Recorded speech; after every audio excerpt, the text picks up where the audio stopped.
Assalamualaikum warahmatullahi wabarakatuh. Yang terhormat dosen pengampu bahasa Indonesia Ibu Darmina Darus. Yang terhormat teman-teman sekalian. Sebelumnya perkenalkan, nama saya Idrus Maulana dari Prodi Manajemen kelas A. Pada video kali ini saya akan memaparkan hasil rangkuman saya sebagai tugas UTS pelajaran bahasa Indonesia. Langsung saja masuk ke pembahasan yang pertama, yaitu sejarah perkembangan bahasa Indonesia. Rentan waktu proses perkembangan bahasa Indonesia dari awal hingga sekarang tidaklah dalam waktu yang singkat, melainkan dalam tahapan waktu yang berabad-abad lamanya. Hal demikian tentu saja membuat tidak mudahnya memperoleh informasi tentang masa lalu bahasa. Pada awal abad ke-20 tercatat sebagai masa percepatan perkembangan dan peralihan bahasa Melayu menjadi bahasa Indonesia.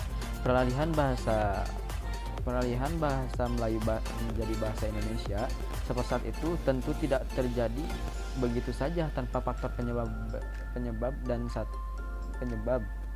satu yang terpenting diantaranya ialah adanya dinamika pergerakan politik yang dilandasi oleh hasrat yang kuat untuk merdeka. Fungsi bahasa Indonesia. Fungsi bahasa Indonesia dibedakan menurut kedudukannya, yaitu bahasa nasional dan bahasa negara. Sebagai bahasa nasional, bahasa Indonesia memiliki fungsi sebagai berikut. Satu, yaitu lambang kebanggaan nasional. Yang kedua adalah lambang identitas nasional. Yang ketiga adalah alat pemersatu berbagai masyarakat yang berbeda latar belakang sosial budaya dan bahasanya, dan alat perhubungan antar budaya dan antar daerah. Kedudukan bahasa Indonesia sebagai bahasa negara. Bahasa Indonesia memiliki fungsi sebagai berikut: bahasa resmi kenegaraan, yang kedua bahasa pengantar resmi di lembaga-lembaga pendidikan, bahasa resmi di dalam perhubungan pada tingkat nasional untuk kepentingan perencanaan dan pelaksanaan pembangunan serta pemerintah, dan bahasa resmi dalam pengembangan kebudayaan dan pemanfaatan ilmu pengetahuan serta teknologi modern. Selanjutnya ada variasi bahasa. Suatu kenyataan bahwa bahasa tidak dapat dipisahkan dari masyarakat atau penggunanya. Adanya perbedaan di antara sesama masyarakat akan disertai juga oleh perbedaan bahasa yang mereka gunakan.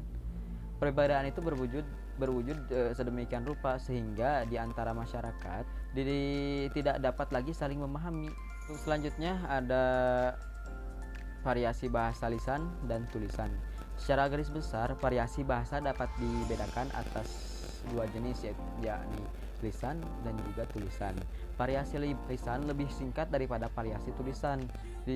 Hal itu disebabkan karena adanya bagian atau unsur tertentu pada variasi lisan yang memungkinkan untuk dihilangkan, seperti penghilangan subjek, objek, dan keterangan.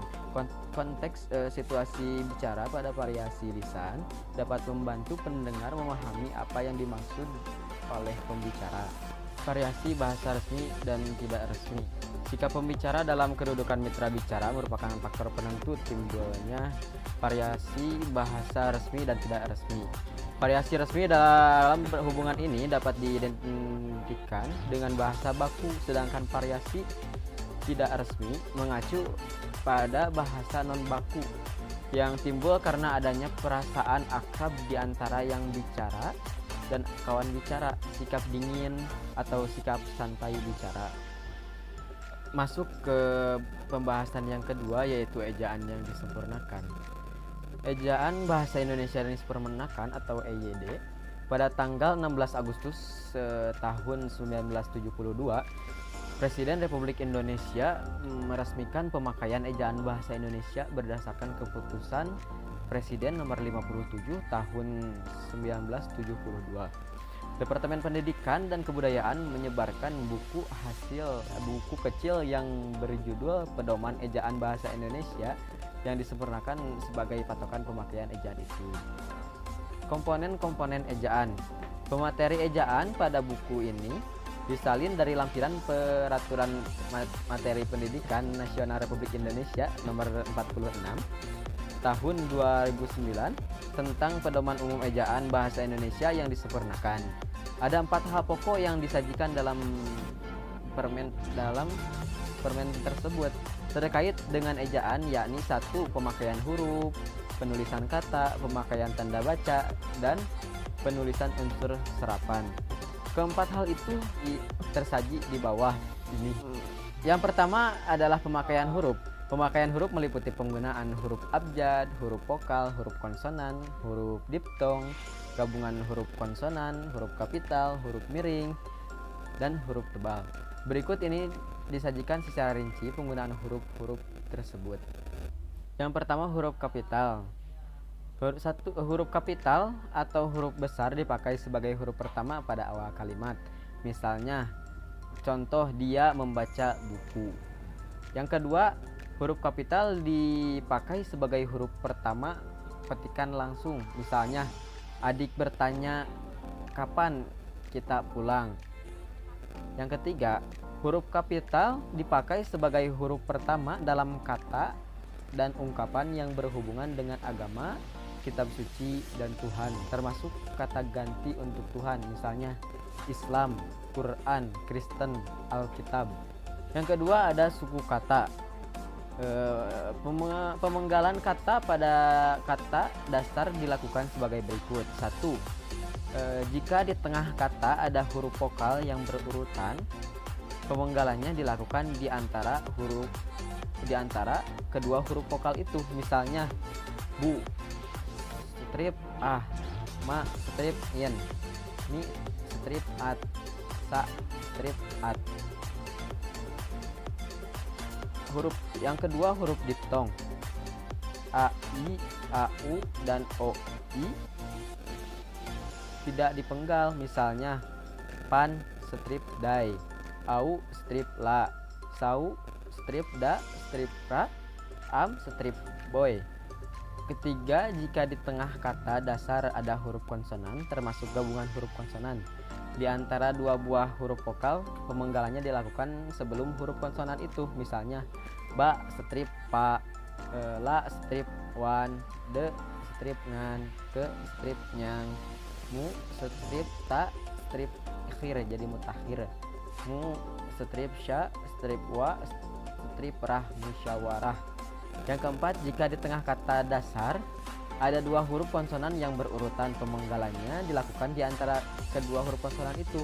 Misalnya, up strip real, cap strip log, mah strip look. Mungkin hanya itu yang dapat saya sajikan dalam pembahasan ejaan. Selanjutnya kita masuk pada bab ketiga atau pembahasan ketiga, yaitu tentang kata dan istilah. Pengertian kata dan istilah. Baik kata maupun istilah, keduanya adalah sama-sama unsur bahasa yang dapat menjadi bagian dalam konstruksi yang lebih luas.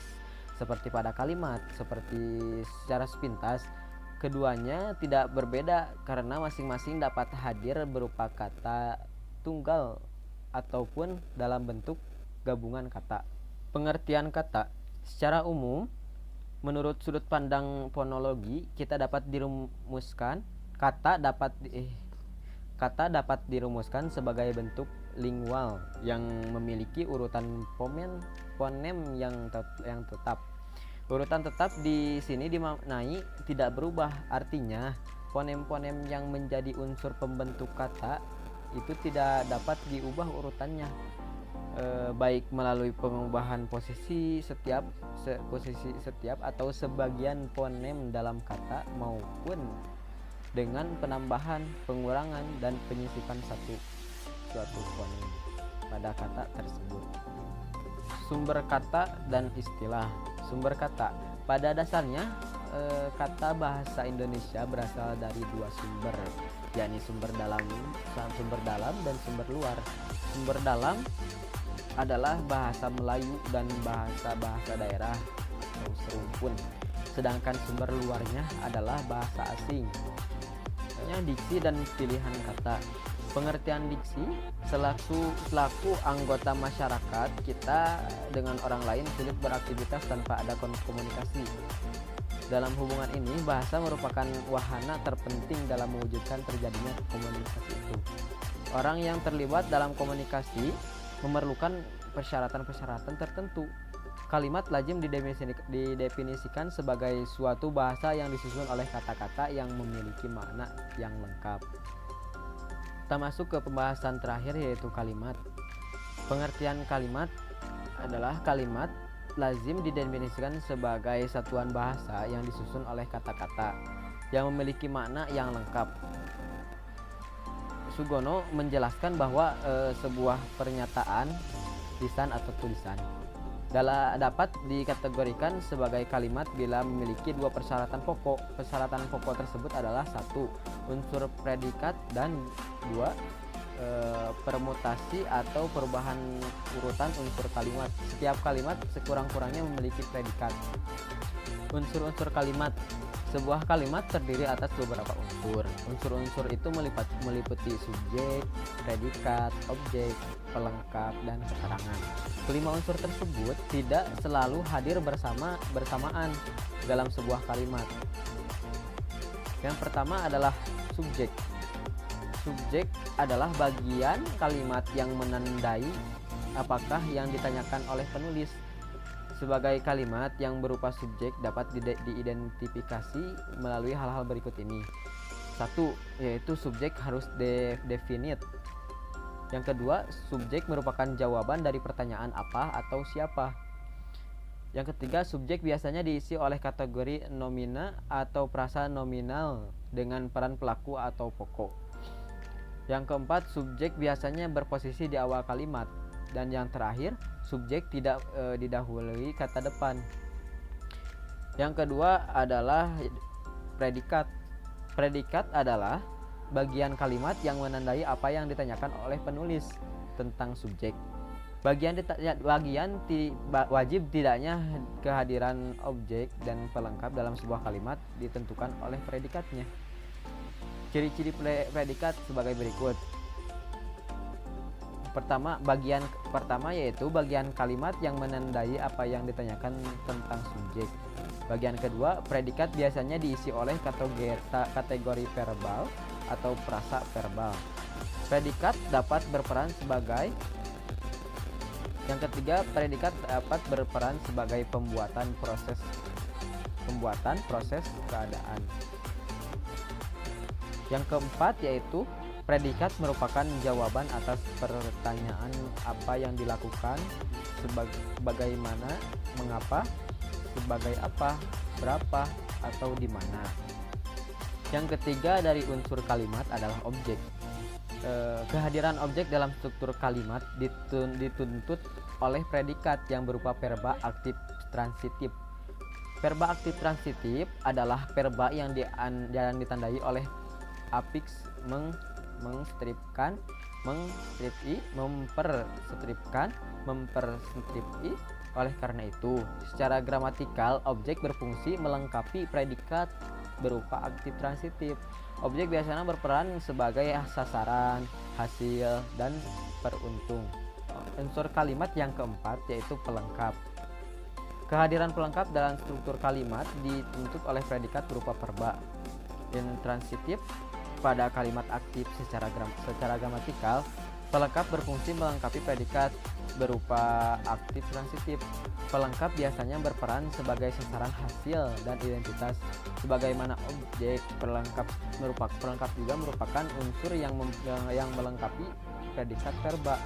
Tidak jarang orang mencampur adukan pengertian objek dan pelengkap karena kedua konsep itu memiliki kemiripan dan keduanya sering berwujud nomina atau prasa nominal yang menempati posisi setelah predikat verba atau prasa verbal.